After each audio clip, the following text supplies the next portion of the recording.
Hello everyone, welcome back to my channel. In this video, we are covering DSA Day 2 to Day 5 in one go, linked list, stack, queue, recursion. Now pay attention, this is important because these are the core foundation of data structure. If you understand this concept properly, your DSA journey become much easier. So let's start.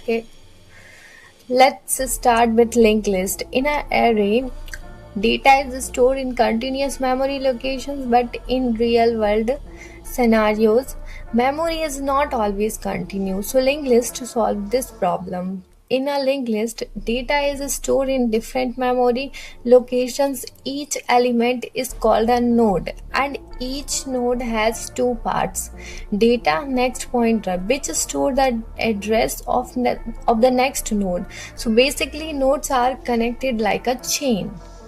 Think of it's like a teaser hunt. Each clue give you the location of the next clue. If you miss one clue, you can't continue. That's exactly how linked list works. Now here comes something important. In array, insertion is middle equals shifting all elements. But in a linked list, you just update pointer. No shifting required, faster insertion and deletions. But there's a drawback. You can't directly access elements. You must transfer from the head nodes. So searching becomes slower. This defines a node. Each node is stored data and a reference to next node. This create a linked list. Initially, the head is none.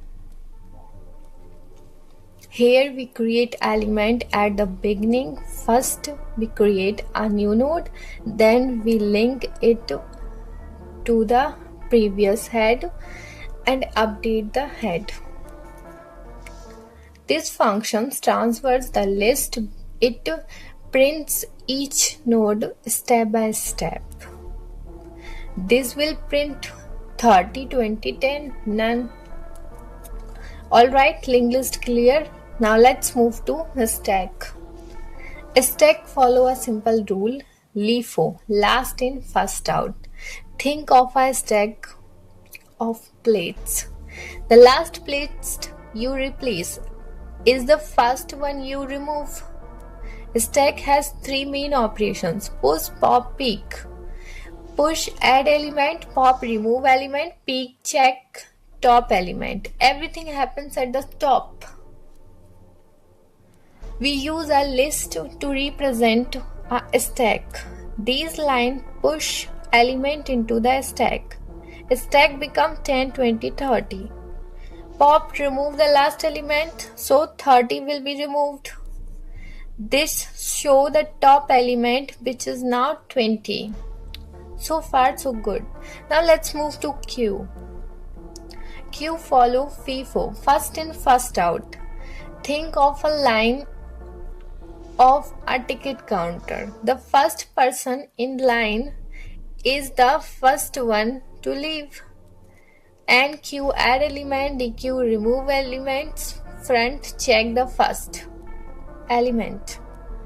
We import DQ for efficient queue operations. This create an empty queue. Elements are added to the rear. The queue becomes queue becomes 10, 20, 30.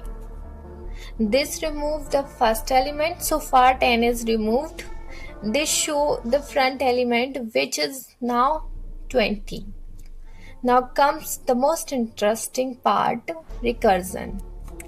Recursion is when a function calls itself, but there's one important rule: you must define a base case. Let's take example. Let's take a factorial. Factorial 5 equals 5 into 4 into 3 into 2 into 1. This defines a function to calculate factorial.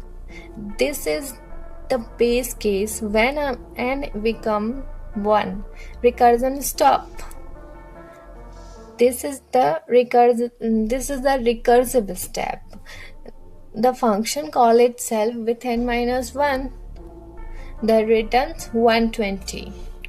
Always remember no base case infinite recursions program crash.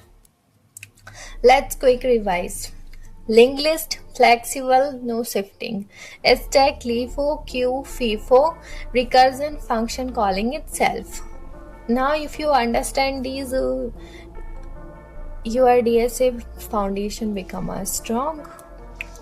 If you found this video helpful, please like this video, share with your friends, and don't forget to subscribe to my channel. Thanks for the watching. Comment DSA D2 done. See you in the next part.